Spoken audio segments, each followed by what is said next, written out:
disrupted. America that I fought for. Weird thing to happen. Hello, one and all. Welcome to this Kitz Corner. Fantastic bar. So I gotta show you this because it's election day, folks, in America. It's the end of the world as we know it, and you're gonna be fined. Well, not really, but more fined than what they're telling you here. To this global news tweet that just came out, saying that Canadians should prepare for the purge that may take effect. So it says Prime Minister Justin Trudeau has received multiple briefings on the possibility of prolonged unrest or even violence in the wake of Tuesday's U.S. election, as governments told Global News. And as we know for a long time, that the establishment favors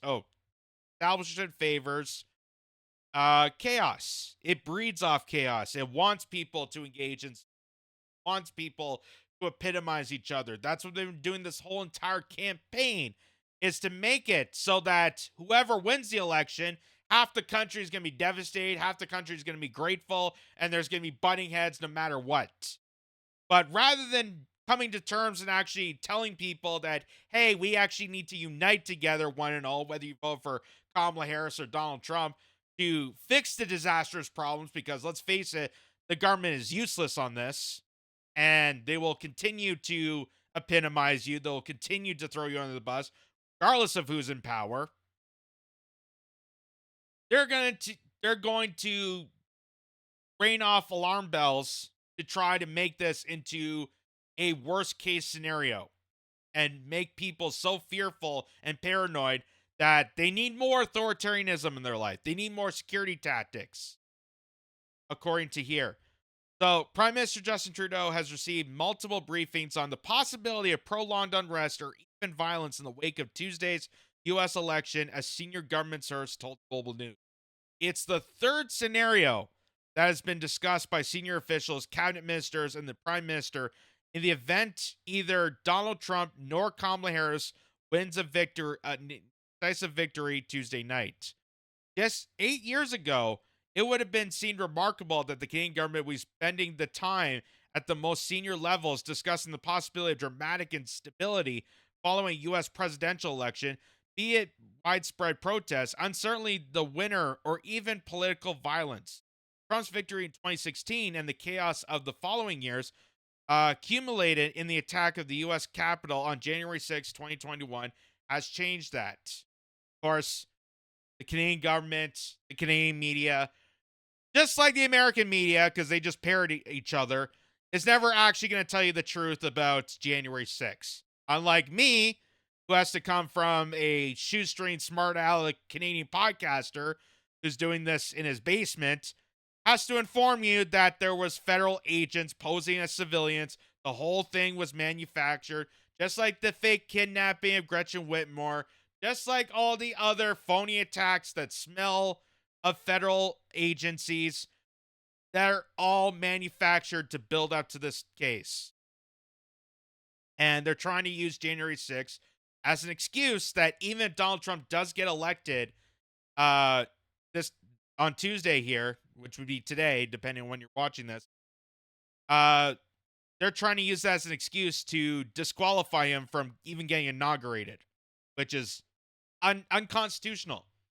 Undoubtedly unconstitutional, and throwing out democracy way out the window. The official, who has direct knowledge of the briefings, but only would talk on the condition they not be named, said opinions differ from within the government about the likelihood that third scenario, and the most of the discussions have focused on how Canada reacts to either a Trump or a Harris win. There's general confidence that no matter the outcome of Tuesday's vote is, U.S. institutions are strong enough to weather the fallout, the source said. I love how they word that. The official who has knowledge about it, but won't actually discuss any condition about it, and they won't name themselves. So a ghost apparently told, in a dream, that Justin Trudeau had to prepare for some sort of onset violence, but we can't actually deteriorate who that person is. We can't determine who actually is the expert in this. Who has that direct knowledge? That's goddamn hilarious. Um, but there have been troubling signs that the election denialism, oh god, and calls to violence have been growing the weeks lead up to Tuesday's vote. Again, this is all purposely done to do this. Purposely done to cause this mass divide, cause a civil war friction, because the establishment thrives on chaos. And the more chaos there is on the streets, the more we get angry at each other, yelling at our friends and family and neighbors, yelling at right wingers, left wingers, uh, immigrants, teenagers, Gen Z to millennials to baby boom. The more we scream at each other, the more heinous acts like Bill 293 that we showed you earlier can easily pass, because it will be a distraction while everyone's getting angry at each other. They can easily pass that at whim, and no one will counteract that. So, the Global Project Against Hate and Extremism, a US based charitable organization that tracks transitional extremist activity, reported last month that it observed a significant increase in violent rhetoric related to election denialism in October. Really? You mean, the fact that we just saw officers blocking off people to cast their ballots in Pennsylvania? The fact that was clear as day by Pennsylvanians? Not Russians that made that. It was in Pennsylvania. And they were deliberately doing that. Or the fact that ballot boxes are being burnt. Mail-in ballots are completely useless at this point because they're burning out the ballot boxes. No mention about that. No mention about that. But they're worried about people being concerned about the outcome of the election. Interesting. We are seeing the same warning signs of political violence based on election denialism combined with violent language across fringe platforms that we saw in the weeks before the 2020 election and before the January 6, 2021 insurrection at the Capitol, the organization wrote. Posts made on social media platform Telegram included using election denialism to justify an apparent inevitable civil war and a call to shoot to kill any illegal voters. Throughout the year, far-right group Proud Boys online accounts have been calling for elected officials to be arrested, tried, and for treason and hanged, and called for their supports to keep your rifles by your side.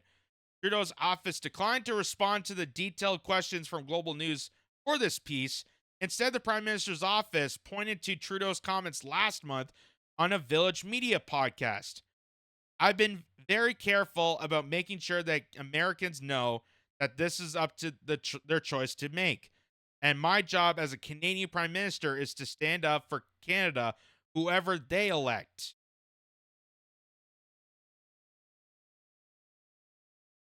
I thought your job as being Prime Minister is to serve, the World Economic Forum's agenda. Because how exactly did you stand up to Canada when you arrested a lot of the population and froze their bank accounts during a peaceful protest against your horrendous mandates? That was not voted by Canadians, not chose by Canadians, but influenced by higher powers at a global scale that infiltrate our government. The Prime Minister added that his government has already dealt with challenges during Trump's last term, including renegotiating the North American Free Trade Pact and responding to attacks on Canada's steel, aluminum, and agricultural sectors. But Trudeau said Harris has certain protectionist tendencies when it comes to trade too, which is now par for the course in Canadian-U.S. relations. So one of the things I reflect on is it looks like the election will be so close to a certain extent that many of the factors we're going to struggle with in the future will be struggling with independently of who actually ends up sitting in the White House, Trudeau said. Having that steady approach that there is substantially protected Canadian interests, which is the fundamental job of any Canadian Prime Minister, is what we'll be doing. Of course, a decisive victory for either Harris or Trump Tuesday does not preclude the possibility of unrest in a deeply polarized America.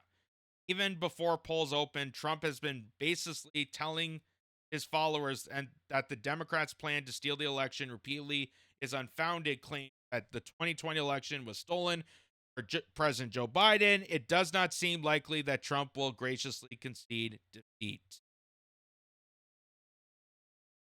So, but if he didn't concede defeat, is he still in power? Is he still in power then? Did he not give up, his token to Joe Biden? Because if that's the case, then Donald Trump would still be in power. It's baffling that people still think that if we get Donald Trump elected again, he's going to make himself king and we'll never get him out of the office. So there was no inauguration in 2021 then, I guess. We're through with inaugurations.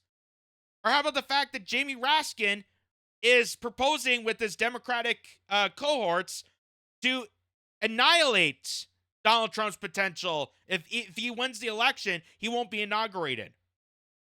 How about we talk about that? How about we mention that? How about the fact that the Democratic Party, even if Trump does win the election, will still refuse to concede his election win, just like they did in 2016. Isn't that interesting? If we're talking about election denialism, how about the fact that Hillary Clinton for years made up conspicuous lies to alienate an entire nation and calling them deplorables? How about that? How about that? How about they made up an entire escapade of the Russian collusion scandal, which turned out to be false? It was provocated by the Hillary Clinton campaign and FBI informants tied to the campaign to lie to the general public to build up this manufactured consent that Russia somehow hacked the election through memes and social media posts to integrate into American democracy. What did that do for American democracy? Nothing, because America doesn't have a democracy. We barely have one here in Canada. But it did have some good outcomes because of all that, now we're more angry at Russia, and that gave us, clearance to hate Russia when they stormed into Ukraine on that cold February day, and not the fact that the United States, the CIA, and other powers that be overthrew the Ukraine government, allowing this to happen. They manufactured that war, just like they manufactured the consent for you to hate Russia. Even though Hillary Clinton, George W. Bush, all presidents alike liked Russia. They loved Vladimir Putin. But because Trump is the wild card, because Trump is that wrench thrown into the establishment that will clog the gears and mess up their war agenda, because God forbid Donald Trump backs one war away, holy crap, all hell breaks loose. That's what the war agenda is all about. That's what the military-industrial complex hates the most about Trump, is he might diminish less wars than previous administrations. And that's why they have to manufacture this garbage. They have to manufacture the fact that, oh my God, there's going to be a civil war. Oh my God, we got to get the Proud Boys out there, which we know is an infiltrated group. You know that FBI informants got into the Proud Boys to do this stuff. That the Proud Boys that started by Gavin McInnes was actually just a drinking binge. They were just drinking buddies. Then all of a sudden, FBI informants came in, posing as civilians, say, hey, would you like to take this to the next level? And guess what happened out of that? Now the Proud Boys are a domestic terrorist group that are causing chaos and havoc on American streets right before the election. How convenient. How convenient. And notice how they only come out when it's Donald Trump running for office. You notice how there wasn't much violent extremism when it was Mitt Romney and Barack Obama, or George Bush and Al Gore, or George Bush and John Kerry. Imagine that. It's only Donald Trump, only a game show host, apparently has the capability to be so dumb but yet so evil. And yet they gave him 10 years of television coverage on NBC. Go figure just how nuts everything is.